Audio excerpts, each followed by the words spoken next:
Hello friends, नमस्कार दर्शकों। मैं हूं एस्ट्रोलॉजर मयंक शर्मा। आप सभी का हमारे यूट्यूब चैनल में बहुत बहुत स्वागत है। दर्शकों, आज चर्चा हो रही है शनि देव के नक्षत्र परिवर्तन की। जी हाँ, कुछ समय पहले हमने आपको वीडियो बनाकर बताया था कि शनि देव की राशि परिवर्तन हुआ है और अब शनि देव जो है नक्षत्र परिवर्तन करने जा रहे हैं। कर्म फलदाता शनिदेव जो है मीन राशि में रहेंगे और अभी तक वो पूर्व भाद्रपद नक्षत्र में थे, यानी कि पूर्वा भाद्रपद नक्षत्र से निकलकर, जो कि बृहस्पति का है, अब वो उत्तरा भाद्रपद नक्षत्र में प्रवेश कर जाएंगे 28 अप्रैल को। और इस नक्षत्र में रहकर ही वक्री होंगे जुलाई में, और उसके बाद जब मार्गी होंगे यानी कि नवंबर में, तो वो फिर से पूर्वा भाद्रपद में ही मार्गी रहेंगे और वर्ष के अंत तक इसी में रहेंगे। तो दर्शकों, अगर बात करें शनि देव के नक्षत्र परिवर्तन की, कहते हैं ना कि जब भी शनि, राहु, केतु या बृहस्पति, ये बड़े ग्रह हैं, एक राशि में लंबे समय तक रहते हैं और जब ये नक्षत्र परिवर्तन करते हैं तो बड़ा जबरदस्त असर जो है हमारे लिए जनजीवन पे डालते हैं। और शनि ने राशि परिवर्तन तो कर ही लिया है, मीन में आ गए हैं। अब जब शनि अपने नक्षत्र उत्तरा भाद्रपद में आ रहे हैं तो कहीं ना कहीं उनके शुभ फलों में वृद्धि होगी। कुछ राशियों को ढेरों लाभ मिलेगा, सुख सुविधाओं की प्राप्ति होगी, मान प्रतिष्ठा बढ़ेगी, काम कारोबार में तरक्की होगी, धन लाभ होगा। उनकी न सिर्फ आर्थिक स्थिति मजबूत होगी बल्कि उनकी सामाजिक स्थिति, लोकप्रियता, मान प्रतिष्ठा में भी वृद्धि होने जा रही है। तो नक्षत्र परिवर्तन का बहुत बड़ा महत्व होता है। जैसे हमने बताया कि शनिदेव जो है नौकरी के कारक हैं, व्यापार के कारक माने जाते हैं और संघर्ष के कारक भी हैं। आपकी कुंडली में या आपको शनि की दशा में कितने कष्ट मिल सकते हैं, कितने रोग रह सकते हैं या कितना संघर्ष रह सकते हैं, आपकी नौकरी कैसी रहेगी, क्या आप नौकरी करेंगे, बिजनेस करेंगे, ये सब शनि की स्थिति के ऊपर तय करता है। तो दर्शकों, बिना समय गंवाए फटाफट से 12 राशियों का जिक्र आज करेंगे कि 12 राशियों के ऊपर शनि देव का नक्षत्र परिवर्तन क्या कुछ गुल खिलाने जा रहा है। तो बात मेष राशि के साथ। मेष राशि वालों, आपके ऊपर 7.5 प्रारंभ हो चुकी है। शनिदेव 12वें भाव में अपने नक्षत्र में रहेंगे। तो देखिए, जो लोग विदेश जाना चाहते हैं, जो छात्र विदेश जाकर पढ़ना चाहते हैं, नौकरी करना चाहते हैं अगर आप, तो आपके लिए ये गोचर बहुत अच्छा रहेगा। विदेशों से सफलता, इंपोर्ट एक्सपोर्ट के व्यवसाय में बड़ा लाभ मिलेगा। काम कारोबार में सफलता तो मिलेगी लेकिन खर्च भी अधिकता रहेगी। और यहाँ जो व्यापारी हैं, मैं सलाह दूंगा कि अभी नए बिजनेस की शुरुआत करना चाहते हैं तो अपनी कुंडली का अध्ययन करके कराएं, क्योंकि 7.5 है। जल्दबाजी में कहीं पैसा ना लगाएं। नए काम कारोबार की शुरुआत करने से अभी आपको बचना चाहिए या सोच समझकर ही निर्णय देना चाहिए।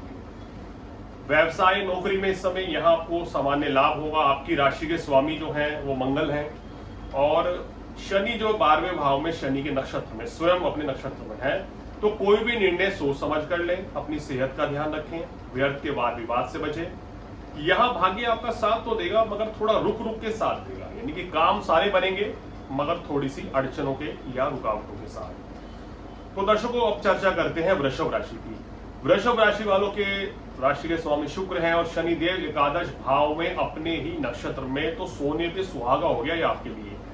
ये ना सिर्फ आपकी भाग्य वृद्धि करेगा बल्कि काम कारोबार में भी चार चांद लगाएगा। आपकी नौकरी में अगर आप प्रमोशन चाहते हैं तो उसकी संभावनाएं बनती हैं। काम कारोबार में सफलता मिलेगी। नए व्यवसाय की शुरुआत होती हुई यहाँ पर नजर आ रही है इस समय 28 अप्रैल के बाद से, और ये संपूर्ण वर्ष तक आपके लिए बहुत ही अच्छा समय है। वृषभ राशि वालों, संतान सुख की प्राप्ति होगी, मान प्रतिष्ठा बढ़ेगी, धन धान्य की वृद्धि होगी। लेकिन दो चीजों को लेके सावधान रहना है। अति उत्साह या घमंड से बचें, क्रोध की अधिकता से बचें और जीवन साथी के साथ किसी भी तरह का मनमुटाव ना करें। चर्चा मिथुन राशि वालों की। मिथुन राशि वालों के 10वें भाव में शनिदेव बैठे हैं और अष्टमेश और नवमेश होते हैं, यानी कि आयु मृत्यु के भाव के स्वामी भी हैं आपके शनिदेव और भाग्य के स्वामी भी हैं। अब ये 10वें भाव में आ रहे हैं कर्म स्थान पर, तो ये आपको महाबली बना रहे हैं, यानी कि कार्य व्यवसाय में वृद्धि होगी, काम कारोबार अच्छा चलेगा, सुख साधन बढ़ेंगे, धर्म कर्म में रुचि बढ़ेगी, भाग्य का पूर्ण सहयोग आपको मिलने वाला है इस समय। कुल मिलाकर ये समय बहुत ही अच्छा है। अगर आप घर लेना चाहते हैं या वाहन लेना चाहते हैं मिथुन राशि वालों, तो उस लिहाज से भी आपके लिए एकदम शानदार समय रहने वाला है। अब चर्चा कर्क राशि वालों को, जिनके लिए बड़ी राहत है क्योंकि शनि की ढैया इनके ऊपर पिछले 2.5 साल से चल रही थी। अब ढैया समाप्त, नक्षत्र परिवर्तन भी हो गया है, तो ये आपके लिए बहुत ही शानदार रहने वाला है। क्या क्या लाभ आपको मिलेंगे? देखिए, भाग्य की वृद्धि होगी इस समय आपकी। अगर आपके कोई भी कामों में अड़चने आ रही थी, पैसा रुक रहा था, पैसा कहीं फंस गया था, पैसा नहीं आ रहा था, बिजनेस में उतना लाभ नहीं मिल पा रहा था, तो अब पूर्ण लाभ आपको मिलेगा। भाग्य का पूर्ण सहयोग मिलेगा, धर्म कर्म में रुचि बढ़ेगी, मान प्रतिष्ठा बढ़ेगी। आपकी ना सिर्फ आर्थिक स्थिति अच्छी रहेगी बल्कि आपकी मान प्रतिष्ठा भी बढ़ने वाली है। नए काम कारोबार की शुरुआत करने के लिए शनि का गोचर आपके लिए बहुत ही शानदार रहेगा। अब चर्चा सिंह राशि वालों की। सिंह राशि वालों के लिए यह समय थोड़ा सा चुनौतीपूर्ण रहने वाला है क्योंकि शनि अपने नक्षत्र में अष्टम भाव में आ गए हैं। अष्टम ढैया है आपकी, तो सबसे पहले तो अपने स्वास्थ्य का ध्यान रखें। बाहर का खाना खाना बहुत ही कम करें, आप कोशिश करें, अगर टाल दें तो बहुत ही अच्छा है। बाहर का खाना खाने से बचें, अन्यथा तो इस दौरान फूड पॉइजनिंग की आशंका आपको रह सकती है। यहाँ पर जीवन साथी के साथ कुछ मनमुटाव की स्थिति शनिदेव बनाते हैं अपने नक्षत्र में रह के। भाग्य भी रुक रुक के आपका साथ देगा। किसी भी कार्य में पूर्ण रूप से सफलता पाने के लिए आपको थोड़ा संघर्ष करना पड़ेगा। अगर आप नौकरी करते हैं या व्यवसाय करते हैं तो कोई भी बड़ा परिवर्तन सोच समझकर यहाँ आपको करना होगा। शनि या शनि शनि लाभ देते हैं, यानी कि धीरे धीरे धन लाभ देंगे। बड़ा लाभ पाने के लिए थोड़ा सा आपको धैर्य रखना पड़ेगा, यानी कि निरंतर लाभ आपको नहीं मिलेगा। कभी लाभ बहुत बड़ा मिलेगा, कभी लाभ कुछ कम मिला करेगा। आपको शनिदेव की आराधना करनी चाहिए, शनिदेव के बीज मंत्र का जाप करें। अब चर्चा कन्या राशि वालों की, तो कन्या राशि वालों के लिए ये समय काफी अच्छा रहेगा। सप्तम भाव में शनिदेव अपनी नक्षत्र में है, तो यहाँ आपकी संतान की तरक्की होगी, आपका स्वास्थ्य अच्छा रहेगा, काम कारोबार अच्छा चलेगा, और लेकिन थोड़ा सा भागदौड़ जीवन में बहुत रहेगी इस समय, जिसके चलते आप मानसिक तनाव का शिकार हो सकते हैं। तो थोड़ा सा ध्यान रखें, योग का सहारा लें, और किसी के साथ व्यर्थ के वाद विवाद से आपको बचना होगा, ऐसी मेरी आपको सलाह है। धर्म कर्म में अगर आप रुचि बनाए रखेंगे तो कन्या राशि वालों समय और भी उत्तम है। अब चर्चा तुला राशि वालों की, जिनके लिए भी ये गोचर बहुत ही शानदार रहेगा। तुला राशि वालों, छठे भाव में शनिदेव गोचर में बहुत अच्छा फल देते हैं और अपने नक्षत्र में है, तो ये आपके रुके हुए कार्य पूर्ण करेंगे, आपके वैवाहिक जीवन में सुख शांति बनाएंगे, संतान की तरफ से शुभ समाचार मिलेगा, धन धान्य की वृद्धि होगी, मान प्रतिष्ठा भी आपकी बढ़ेगी। तो कुल मिलाकर ये गोचर आपके लिए काफी अच्छा कहा जा सकता है। इस समय अगर तुला राशि वाले विदेश जाना चाहते हैं तो ये गोचर आपके लिए बहुत ही शानदार रहने वाला है। तुला राशि वालों, इसका पूर्ण रूप से लाभ उठाएं। मगर यहाँ पर शनिदेव की तीसरी दृष्टि अष्टम भाव पर भी है, जो कि दीर्घायु योग तो बनाती है, लेकिन कभी कभी छोटे मोटे कष्ट भी आपको देकर जाती है, तो थोड़ा सा इस समय आपको ध्यान भी रखना होगा। अब चर्चा वृश्चिक राशि वालों की, जिनके पंचम भाव में शनिदेव रहेंगे और अपने ही नक्षत्र में, तो ये आपके संतान के लिए काफी अच्छा रहेगा। छात्रों के लिए बहुत ही बढ़िया समय है, शिक्षा परीक्षा में विशेष सफलता मिलेगी। व्यापार करते हैं तो व्यापार में धन लाभ भी आपको होता हुआ नजर आ रहा है, लेकिन वैवाहिक जीवन में शनि की जो स्थिति है वो उतनी उत्तम नहीं है, तो कोशिश करें कि जीवन साथी के साथ किसी भी तरह का मनमुटाव ना हो। अभी 6 जून तक मंगल भी नीच के हैं आपकी राशि के स्वामी, तो आपको विशेष सतर्क रहना पड़ेगा। थोड़ा अपनी सेहत का आप जरूर ध्यान रखें। अब चर्चा धनु राशि वालों को, जिनको शनि की ढैया चल रही है और शनिदेव अपने नक्षत्र में आके तो थोड़े से यहाँ पर चैलेंजेस बढ़ेंगे। तो धनु राशि वालों, यहाँ पर आपको क्या करना पड़ेगा, थोड़ा धैर्य रखना पड़ेगा, खासकर अगर आप व्यवसायी हैं, क्योंकि आने वाले इस पूरे वर्ष में व्यवसाय में हम देखेंगे थोड़ा सा उतार चढ़ाव बना रहेगा, तो जिसके चलते कभी कभी आपको मानसिक तनाव का शिकार भी होना पड़ सकता है। यहाँ पर थोड़ा धैर्य रखना पड़ेगा। गुप्त शत्रु जो है वो नुकसान पहुंचाने की कोशिश कर सकते हैं, उनसे बचना है। किसी के साथ वाद विवाद नहीं करना है, अपनी सेहत का ध्यान रखना है। किसी भी नए काम में हाथ ना डालें यदि, क्योंकि नए काम कारोबार की शुरुआत करते हैं तो अपनी जन्म पत्री दिखा के करें, अन्यथा तो परेशानी थोड़ा सा बढ़ सकती है। तो धनु राशि वालों के लिए थोड़ा सा समय जो है चैलेंजेस भरा है। हालांकि शनि की स्थिति कार्यस्थल पर लाभ तो देगी, मगर वहां पर शत्रु वृद्धि भी हो सकती है। आपके बॉस के साथ, कलीग के साथ रिलेशन खराब भी हो सकते हैं, तो आपको अपनी वाणी पर संयम रखना होगा। और 6 जून तक वाहन इत्यादि भी संभल के चलाएं, क्योंकि मंगल जो है नीच के रहेंगे। अब चर्चा करते हैं मकर राशि वालों की, जिनके लिए ये गोचर बहुत ही शानदार रहेगा। और मकर राशि वालों के लिए तो शुभकामनाएं हैं, क्योंकि 7.5 समाप्त हो चुकी है, तो यहाँ मकर राशि वालों के लिए शानदार समय रहेगा। भाग्य वृद्धि के योग बनेंगे, धर्म कर्म में आपकी रुचि बढ़ेगी, मान प्रतिष्ठा आपकी बढ़ेगी और आपके कहना चाहिए कि भाग्य की तो वृद्धि हो रही है, साहस की भी वृद्धि होगी। यहाँ पर आत्मविश्वास जबरदस्त रहेगा, सभी कार्यों में पूर्ण सफलता मिलेगी। नौकरी हो, बिजनेस हो, कोई भी काम करते हैं आप तो उसके लिए बहुत ही अच्छा ये गोचर है।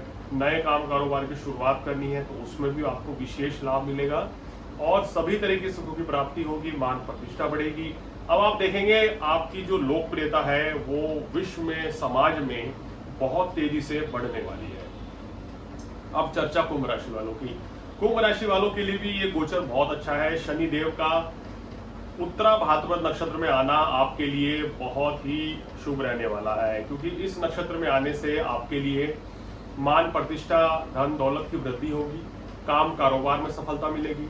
अभी तक किसी भी कार्यों में अड़चने आ रही थी, जॉब नहीं लग रही थी या कोई भी परेशानियां थी, गृहस्थ जीवन में परेशानियां चल रही थी, वैवाहिक जीवन में मनमुटाव की स्थिति थी, तो ये सारी परिस्थितियां जो हैं अब बदलने वाली हैं और हालात आपके पक्ष में रहेंगे, यानी कि आपको सभी कामों में सफलता मिलेगी।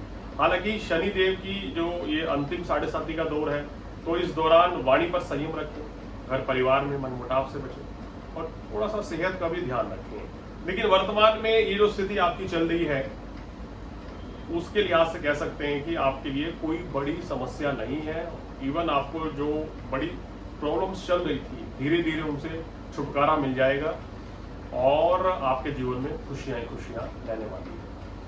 अब चर्चा करते हैं दर्शकों अंतिम राशि मीन राशि वालों की। मीन राशि वालों, आप ही की राशि में शनिदेव आ गए हैं और अपने नक्षत्र में है, तो ये समय थोड़ा सा चुनौतीपूर्ण रह सकता है। हालांकि यहाँ पर कुछ परिवर्तन और भी होंगे कि 15 मई को बृहस्पति आपके चतुर्थ में आएंगे, 18 मई को राहु केतु का गोचर आपकी राशि से हट जाएगा।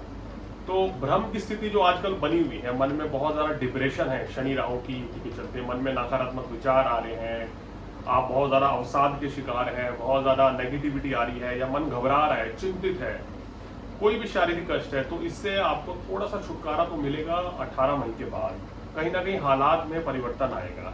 लेकिन लग्न में शनि रहेंगे तो मेहनत बहुत कराएंगे भाई। अगर आप मेहनत करते हैं, अगर आप मेहनतवान हैं, संघर्ष करना सीख गए तो सफलता आपको जरूर मिल जाएगी।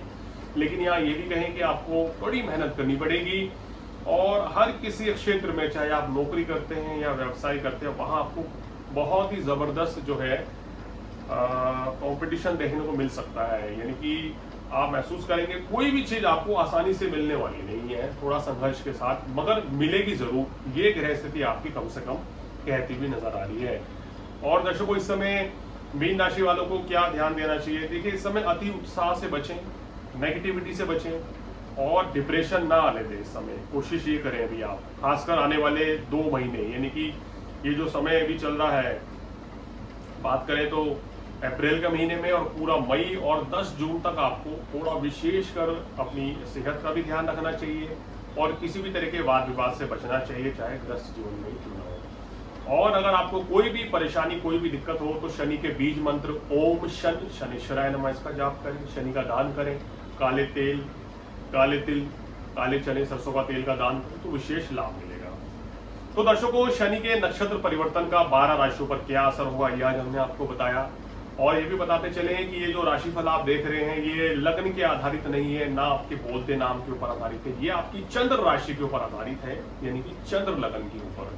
आप अपनी जन्म पत्रिका में लग्न कुंडली देखते हैं, वहां चंद्रमा जिस राशि में बैठा है वो ही आपकी राशि होगी।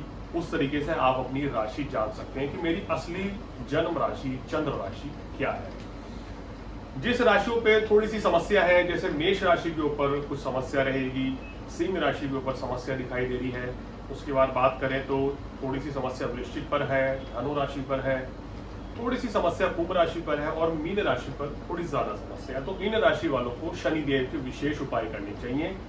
शनिवार के दिन हनुमान चालीसा का पाठ करें, शनि चालीसा का पाठ करें, साथ ही साथ रोजाना डेली शिव चालीसा भी आप पढ़ें तो विशेष लाभ मिलेगा। शनिवार के दिन गरीब व्यक्ति को खाना खिलाएं, उनको काले वस्त्र का दान करें, उनको साबुत उड़द की खिचड़ी खिलाएं या साबुत उड़द की दाल और चावल का उनको सेवन कराएं, उनको दान दक्षिणा दें तो विशेष लाभ मिलेगा। शनि देव की प्रतिमा पर आपको काले तिल, काले चने, काले साबुत उड़द, सरसों का तेल और 5 बादाम की गिरी, ये सब आप चढ़ा के आइए शनिवार की संध्या काल को, तो आपको विशेष लाभ मिलेगा। और जो परेशानियां, जो दिक्कतें चल रही हैं वो दूर होंगी। दर्शकों, शनिदेव के बारे में कहा गया है कि शनिदेव को प्रसन्न कैसे करें। देखिए, शनिदेव को प्रसन्न करने के सबसे आसान क्या है, हनुमान जी की पूजा करें, हनुमान चालीसा का पाठ करें तो शनिदेव अपना आशीर्वाद आपको बनाए रखेंगे। सदा सच बोलें, सदाचारी रहें, राष्ट्र की सेवा करें, देश की सेवा करें अपने, तो शनिदेव प्रसन्न होते हैं। जनता के कारक हैं, न्याय प्रिय हैं, न्याय दें सबको, किसी के साथ अन्याय ना होने दें। जो आपसे सलाह मांगने आए उसको सलाह दें, उसकी मदद करें, गरीब व्यक्ति की सेवा करें, गरीब व्यक्ति को वस्त्र दें, खाना खिलाएं, तो शनिदेव प्रसन्न हो जाते हैं। अगर आप इसके उलट गलत कार्य करेंगे, कुसंगति में रहेंगे, अनैतिक कार्य करेंगे, इलीगल वर्क करेंगे, तो शनिदेव जो है फिर दंड देने से चूकते भी नहीं है। तो दर्शकों, आज फिलहाल इतना ही। अगले एपिसोड में किसी और जानकारी के साथ आपके सामने फिर हाजिर होंगे। तब तक एस्ट्रोलॉजर मयंक शर्मा को दीजिए इजाजत। नमस्कार।